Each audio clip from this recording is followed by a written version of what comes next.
therapist, I get asked all the time, what's normal teenage behavior and when is it time to see a teen therapist? If you are new here or you need a reminder, my name is Mallory Grimste and I am a teen therapist licensed to practice in the state of Connecticut. Hey, I'm Mallory and I'm a teen therapist and I love making mental health videos for teens. I am here to help you build confidence and to know that you are not alone. We are in this together. Here are the things that I wish every teenager knew about liking themselves. What do you do to help these teens?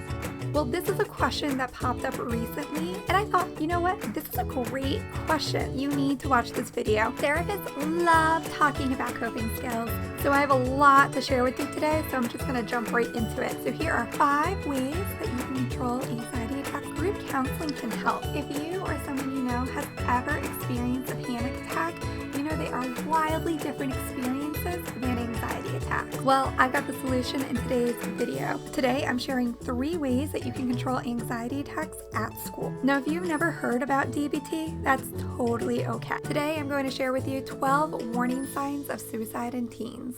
If you're having these sort of thoughts, you're not crazy. And there is help. Whatever it's called, you just want to make sure that you're getting the right care and support that you need. If you're interested in learning how, watch the video on your screen right now. And please, please, please, please, please share this video because you never know who it could help. Thanks for watching.